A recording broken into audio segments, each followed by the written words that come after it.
Rebonjour à tous. Alors maintenant, c'est l'heure pour un petit mot du premier ministre du Québec, M. François Legault. Il voulait souligner l'occasion du FERA 2021. Alors, je laisse la parole à M. Legault. C'est un honneur. Merci.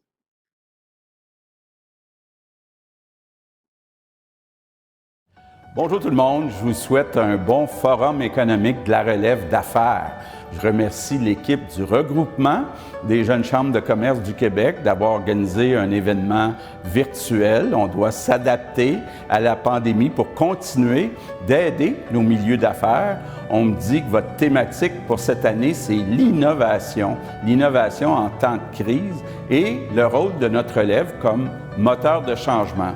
Donc, je suis fier de savoir que notre relève travaille très fort pour faire du Québec un leader de la nouvelle économie. Ça me donne confiance en notre avenir. On a des grandes occasions devant nous avec la pandémie. On a l'occasion de bâtir un Québec plus autonome dans plusieurs secteurs. On a l'occasion aussi d'électrifier notre économie et de devenir un leader de l'économie verte. On a aussi l'occasion de renforcer notre expertise dans le numérique. Mais pour réussir tout ça, on a besoin d'une relève qui est audacieuse. On a besoin de vous autres pour faire grandir nos entreprises, pour en démarrer des nouvelles. Et en contrepartie, vous pouvez compter sur votre gouvernement pour vous soutenir dans vos projets ambitieux. On veut travailler avec vous autres pour bâtir votre Québec de demain, un Québec plus prospère, un Québec plus fier, un Québec plus vert. Merci.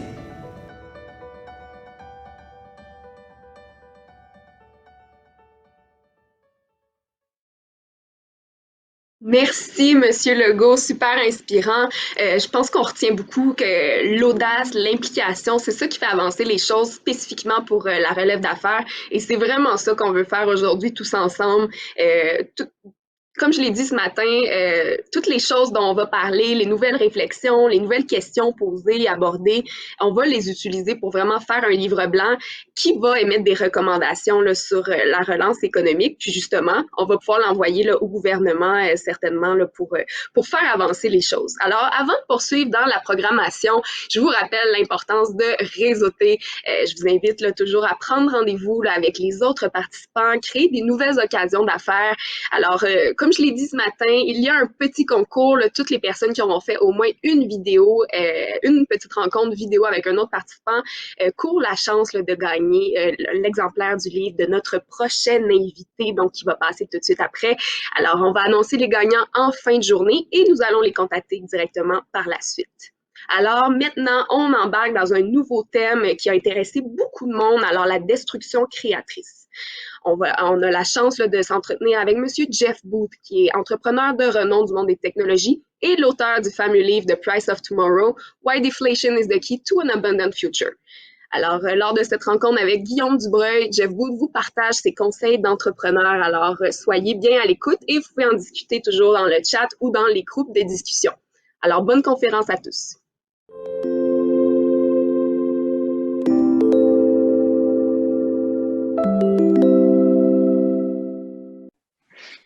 Parfait, donc bonjour à tous. Ça me fait grand plaisir d'être ici. Mon nom est Guillaum Dubreuil. Je suis le président du conseil d'administration du RJCCQ et je suis aussi le directeur des relations gouvernementales et des affaires externes pour le groupe CSL basé ici même à Montréal.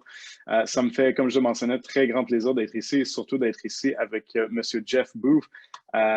Jeff est un entrepreneur, certainement, mais c'est peu dire. Jeff est quelqu'un qui vient déranger les systèmes. Il a commencé en 1999 en fondant son entreprise qui s'est attaqué à un marché très traditionnel, celui de la construction et de la rénovation, et est venu chambouler ce système-là. Et depuis cette époque, il a permis à son entreprise de traverser près de 20 ans de hauts et bas, de crise financière et autres. Et maintenant, il continue à conseiller des entrepreneurs sur comment, justement, eux peuvent déranger leur système. Il a aussi choisi de mettre beaucoup de ses leçons dans un livre qu'il a fait paraître l'année dernière. Donc, on va parler de tout ça en anglais avec Jeff immédiatement. So, Jeff, thank you very much for being with us today. Glad to have you here. My pleasure. Let's get right into it. In the book that I just mentioned, you published last year, you've described the entrepreneurship as a hero's journey. You mentioned that they leave the comfort of their own home, their regular lives, they set out against almost impossible odds, and they return transformed. Why would anyone want to set out on such an adventure, and what advice would you have for them? Good question. I think entrepreneurs see the world differently. They see what could be, and they want to build to what could be instead of what was. And that drive to the world's moving this way and seeing an opportunity is, and really it's that opportunity a lot of times comes down to this will serve the world better. And because the entire world thinks one way and the entrepreneur thinks a different way, you can imagine it's a really hard ride that sets out that hero's journey that I say. And there's so much learning in that adventure that a lot of times what you realize as an entrepreneur is it's you that changes. So yes, while you're trying to change the world, a lot of the things you realize in doing so are things that you're stopping from happening, and it's your change that actually is the biggest thing to be able to make that difference. The idea itself, everybody has ideas. The idea itself is free. It's the execution and what you learn along the way to make that idea a reality that transforms you. Very interesting. And so then you were an entrepreneur yourself. As I was saying in the intro, you took on a very traditional business model and decided to bring in a new concept, to disrupt that model. How did that journey change you? And what key lessons did you take away from that?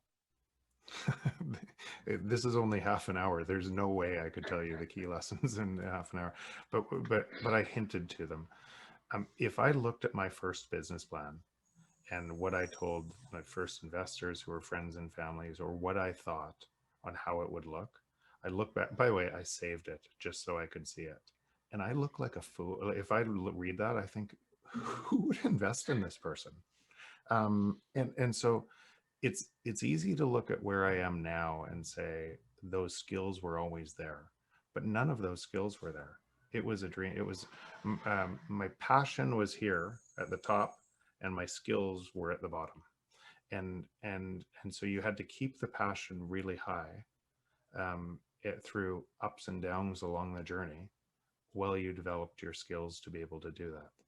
And probably if I said there was one thing, it's never somebody else's fault. It's never the market. It's never an employee. It's never an investor. It's never anybody else's fault except for yours. And when you have that accountability, it might be a whole bunch of other things, but when you have that accountability, you learn faster. And so there's no place to hide, and it forces you into the curiosity to, what am I doing to stop my success? And so if I said one thing apart from anything that makes kind of entrepreneurs, real entrepreneurs, special, to make them, it doesn't mean that they're going to guarantee success, but it does mean they learn faster, and that improves the odds of success. Very interesting. And how would you say on a daily basis does that ownership apply to an entrepreneur? How can they put that into action? Well, just everything they do, they manage their time. And so every single thing they do, you choose every person in your life. You choose every minute you spend your time on. And so you should choose that well. And And so it's easy to say, I can't do this because that person won't allow me. But when you do that, you realize you're giving your power of your time away to somebody else. And so it's hard because because there's so many things on that entrepreneurial journey that make you want to stay stuck. I can't do this because of X. I can't do this because of this. I had this employee and everything else, and a whole bunch of excuses. And that's why I say it's so critical. Every day you wake up, you choose where you put your time. It's even a bigger thing in there. Why do we choose the journey of being an entrepreneur itself, so to make a change in the world or to do this? And we tell ourselves, when we do this, we're going to have all of this freedom in time. And what happens to a lot of entrepreneurs is they have no freedom. It's completely consuming the work. Their entire life is in that work, and they think they're doing it for freedom, and they're in jail. Now, if your life looks like that, you're doing it wrong. It shouldn't look like it. Could look like that in moments, but if you keep doing that, then you're doing it wrong. So that's because and again, check the things that you tell yourself, because those thoughts will keep you to where keep you stuck. So if you look inside, what do I want to happen? You can control what happens, and you should put your time into that. But if you pull yourself into the center and saying all of these things that I keep on hitting a wall because and I keep hitting the same wall because I think it's somebody else, it's probably you. Well, that's very powerful. And as a former entrepreneur, I can absolutely say that that's true. That's very much some of the situations I found myself in, and I'm glad, you know, sometimes some readjustments were definitely necessary. But that's quite interesting. Thank you very much. What would you say are the emerging sectors in today's economy that best represent prospects for innovation and emerging businesses and new business ventures? Oh, that's hard to answer because the world's changing so fast, and people that don't know what this looks like typically would say, oh, AI is a sector, or this other sector, or visualization, or 3D imaging is a sector. The entrepreneurial process, really big opportunities typically come from 2 different industries or 3 different industries coming together orthogonally and creating something different than the work that you couldn't do with one of those things. Like if you looked at AI as an example, there's a whole bunch of AI companies, but the real value of AI was built with AI coming together with things like Google and things like Amazon to be able to put an application around AI to make it really valuable. And that's what consolidated a whole bunch of the value. So it's typically a bunch of things coming together that allow you to break a monopoly in the market. Some of those things coming together today are 3D printing or the additive manufacturing. It's hitting price point that eventually additive manufacturing will look like a Google search. And if you because what is a product right now? If you just think what is a product, it's somebody's idea of, so it's information in your head that you decide to put together a whole bunch of atoms in a certain way, and you draw a sketch, and then you have that sketch manufactured in China in a small amount, or prototype, and then to scale that up, you scale it up into a factory, and then you have to ship it over to a whole bunch of people, and you have to put it into a retail store or through distribution, and then into a retail store and marketing. And that whole thing is a whole bunch of cost from an idea in somebody's head. And that idea in somebody's head is now moving into the internet, like a search, where it can be digitized. And in time, as 3D printing comes down in price, it will be able to be printed to just like searching on Google. So that would be an example, but again, it's coming from things all around us. But so solar is a really good area right now. That's a really good area. Medical, big industries that haven't been disrupted Yeah, there's a Mm. whole bunch of areas in these that are really, there's so many opportunities in a world that's changing really fast. It's a great time to be an entrepreneur. Tons of opportunities. And you've often talked about the power of platforms. You talk about how Google and Amazon are actually leveraging what other businesses are doing and presenting it in a different way. So they're not necessarily producing anything; they're just acting as a sort of a conduit and presenting it this way. Is there still room for innovation and for growth and for development of new platforms? Oh yeah, the one I just gave you so Amazon's entire platform is built around distributing things. Mhm. With the innovation of additive manufacturing, at a certain point, that information is going to look like Google, and it's going, and you're going to create, and Google searches information but not production like that. So there's an Mm. opportunity to aggregate information the same way at some point. It might be early right now when we're talking about this because additive manufacturing is on a trend and it might not have broken through that trend yet. But there's an opportunity to create a massive industry power similar to what Google did in a structure in that industry coming up soon. So that's an example, but they're all over the place. There's lots of opportunities to create that type of company.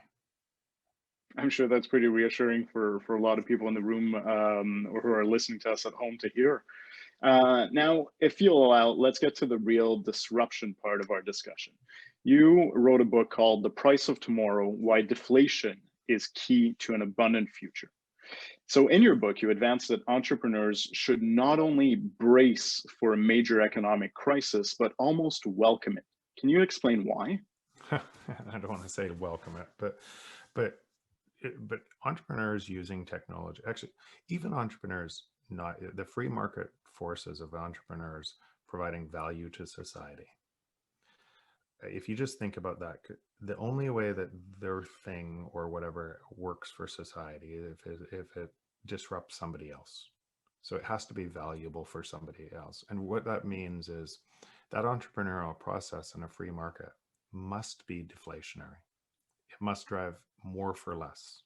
But now you add technology on Moore's law, which is bringing more for less over and over and over and over again, an exponential path. If the entrepreneurs in the room would look at their phone, think about what you get on your phone now versus 10 years ago or 20 years ago. It used to just be a phone. Now it's your AI device. It's a LiDAR device that on a car 10 years ago was $75,000 is on the new iPhone 12 for it's a $5 cost of goods on the iPhone. So you see that deflationary that the efficiency driven by technology reduces price and gives us more, and it's all around us. That's what Google is. That's what Amazon is. That's how they create their monopolies, because you think it's just books, and then the lower and lower cost, more and more for less, and then they add movies for free and everything else. So it's all around us. Yep. And so if you think that that's, or if you consider what technology does, it gives us more for less. No CEO puts in technology to make their costs go up. Mhm. They try to bring abundance with it. And so you would naturally think that prices should be falling everywhere. If essentially the new roads and bridges are not roads and bridges, but it's a base layer that's technology, and that's giving us more for less, and everything's being re-architected on top of that, you'd think prices should be coming down everywhere. So these two forces, you have prices wanting to come down everywhere, and you have a system that has been driving inflation or needs an inflation to survive, competing against it. So a central bank monetary system that requires inflation colliding against deflationary forces of technology that want to give us more for less. And so what banks are doing, or what central banks are doing, everybody is printing money, making up new money to be able to try to make prices going up against constant declines and exponential declines. Most of that deflation is in front of us, not behind us. So that process that we're talking about, if you think about some of the ideas we just talked about, think about how many jobs they remove and how much production or transportation they remove, or and think about what is coming as far as pricing wanting to come down. Now consider, how does that, so those, in our world, we measure everything by this existing system that we work in. That means if you print more money, house prices will go up to match that happening. And there's been effectively $185 trillion of stimulus over the last 20 years, 185 trillion to stop deflation. Now, if you're measuring the system from $185 trillion of stimulus, you'd say, oh yeah, housing always goes up. But that's not natural. It's unnatural, and eventually it's going to stop. So these two systems colliding against each other are enriching the wealthy and picking the pockets of the poor. And if you keep doing that for too long, you have social uprisings and you have war and everything else. So that's where we are in the cycle. And technology is going to win that force no matter what. So there is a day of reckoning coming where there's going to be a transition from this system to a new system that would allow deflation. I can't tell you when that day of reckoning is coming, but why I wrote the book is nobody was talking about it. Nobody was talking about how the world would look in a new system. Everybody was just stuck into a rut of the other system. And by the way, what we're talking about now has huge implications for the entrepreneur and huge implications for, because everything we're measuring the existing world in is being manipulated. Well, I was just going to ask you, I mean, you're talking about upending basically all of the economic notions that we've been brought up on, right? That we take for granted at this point. So this is a tectonic shift in economics and in how we look at this. So how can an entrepreneur who is basically starting a business now or has started a business in the last few years basically prepare for this new reality? So that is what we just talked about. Look deeper. If you don't believe it, read the book. But what I just said is there's nothing hyperbole from what I just talked about. Everything I said is factual. And that means if you're all in on one side, so let's say you levered up and you bought houses everywhere and you put tons of debt. If governments keep printing way more than they printed in the last 20 years, then you'll pay back the debt with cheaper money tomorrow, because you have inflation and the house values will go up. But if you were leveraged long again, but if they don't get away with it, you're wiped out completely. Also, every single decision you're making as an entrepreneur is dealing with the same thing, because these systems are colliding against each other. Most of the technology companies are creating. So if you're creating value, then you're in the right place, because that technology, that value to society will win no matter what shift you have. But you got to be careful about how much you go all in versus how much you don't. Could be huge reward or risk reward scenario on these systems that are colliding. So you have to be really careful on, I kind of think of it as a barbell strategy on risk. Where am I going to risk? Where if this goes terrible, am I safe over here? If this goes and vice versa. So but I spend my time still with technology companies that are changing the world, and that is a really good safe return to be able to. In fact, a lot of people mislook at entrepreneurs and they say they're huge risk takers. I don't actually believe that. Entrepreneurs are asymmetric bet takers that believe in their own capabilities or an ability to acquire more ability, that they can overcome the market forces. And it's just an asymmetric bet, right? So there's risk everywhere, and I would way rather bet in the right areas of the business on the right entrepreneurs in that bet. But so I actually think that entrepreneurs are not giant risk takers. They've looked at the probabilities of across everything else, And they say the probability is way greater here than working out for my entire life in an industry that I know is going to go to zero. Very interesting take on things.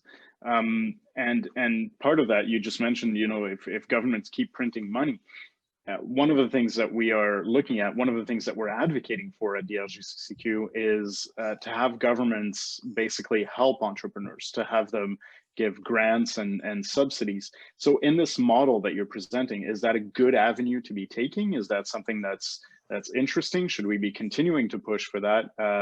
Or should entrepreneurs be looking to do it alone?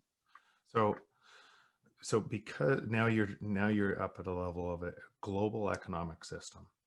Mm-hmm. And now if Canadian government invests more in technology and technology entrepreneurs, we'll win more of the jobs that are going to be leaving the global market faster than other countries. If they invest all that money in holding up asset prices that were already high, and let's use this as an example. We print a whole bunch of money, the commercial real estate goes higher. And then a whole bunch of people can't pay for that commercial real estate.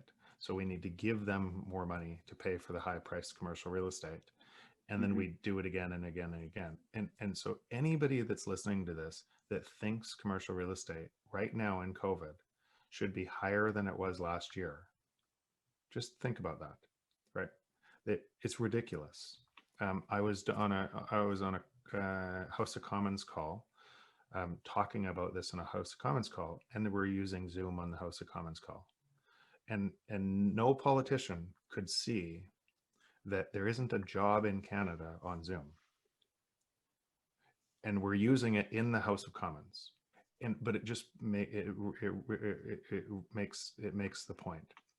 The point is technology is borderless, and technology, the new infrastructure of the entire world is in technology. And so if you're asking for government money to move into making sure we win our share of that global technology infrastructure, absolutely, because we have to win more of our share better. But the overall game, if you rise up, every country is doing the same thing, trying to win these platforms.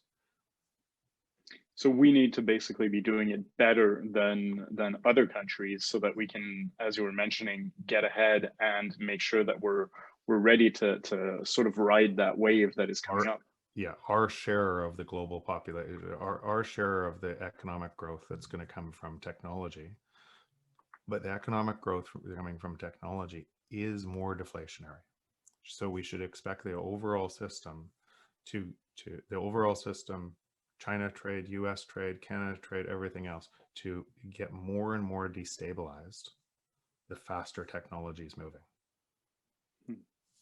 And how would you say, I'm sorry, go ahead. So it's a super interesting time, because most times in lifetimes, we don't see these collision of these types of events in breaking down. So that thinking, if you understand what's happening and what you can create a ton of wealth by being in the right place, right time, and right investments in the right time. But you also should realize not everybody else is going to be able to see that same thing. There's a whole bunch of people hurting because of exactly what we're talking about. Exactly, and coming back to what we were saying, it puts governments in a very tough spot to be able to do it. So would you say that Canada is well positioned to be able to ride that out? I mean, you were talking about House of Commons. I'm looking at the makeup here. I don't see very many tech entrepreneurs who have run for office, unfortunately. So is this something that we're going to be well positioned on a global scale to take advantage of? We're unfortunately not really well positioned. This type of thinking needs to move a lot faster, and it needs to be led by entrepreneurs that are thinking about what this means for the overall system. We're not very well positioned. But you imagine, so here's an interesting way to look at it. What did Blockbuster miss? They had 9,000 stores. We used to drive to the store to pick up movie rentals. They thought, oh, if we add candy aisles to the store, that'd be a good thing because people pick up candy and popcorn with their movies. Well, all they missed is how fast technology was changing. And when download speeds hit a certain point, it rendered their 9,000 stores obsolete. And so if you think about, since Kodak did the same thing, businesses do it all the time. And these are some of the brightest minds in business. And we look at them as fools. The point is, if business makes this mistake all the time, and we make this mistake all the time, what's to stop our governments, which are just a collection of different people, from not seeing how fast technology is changing the rules? And that's the point. Technology is changing the rules so fast that people can't comprehend what's next and next and next. So they're playing by an old rule book. And it's really important that we start to talk about the new rule book. So we're almost out of time here, and we've spoken a lot about how entrepreneurs can lead this. I'm gonna call it a revolution in especially the way of thinking here, and how entrepreneurs can guide the way. But what advice would you also have for people who are working in businesses, in more traditional businesses? How can they help their legacy business take that curve and ride out that wave? It's actually the same it's the same process, but normally what a legacy business does is it protects the existing structure, right? So after the internet changed, the speeds changed on Blockbuster, what could the legacy business do? And it's just really important. So what a legacy business hires people to do is operate the existing structure. And so a lot of times, if you're in that existing structure, you're pushing up against something that is really hard to change. I'd say the best thing that a legacy business could do to be able to do it is create a new small company to compete against themselves and fund that competition with people that think that way, to beat the legacy business, not to protect. And if this one wins, then move, because the mindset is so different. It's really hard to change a legacy business into something new, running the same, and while at the same time protecting the legacy business. They're two totally different models. Well, very interesting insights. Thank you so much. We're well out of time now, so I'm going to have to let you go. But did you have any final words? No, just if I had one thing, the entire world is going through what we're talking about right now because of that structural change. Some people are winning. They don't know why they're winning. They just think it's because they're smarter. Some people are losing. They don't know why they're losing. Have empathy for what other people are going through in this time. But for you individually, if you understand this pattern that's happening, you'll be way more prepared, and then you can teach others. Well, as an organization that represents entrepreneurs and young professionals across the province of Quebec, your insights have been tremendously helpful. Hopefully we can take that advice and step into that leadership role you were just talking about. I think that's going to be a big challenge for us. We have to change our own mindset in doing so. But certainly I think we're well positioned to do that. So thank you so much for participating in today's event. Very happy to have gotten the opportunity to speak to you. Of course, I encourage everyone to pick up a copy of your book, which is quite insightful. And I hope to talk to you soon. Thanks very much. Merci à tous d'avoir écouté. J'espère que c'était tout aussi intéressant pour vous que ce l'était pour moi.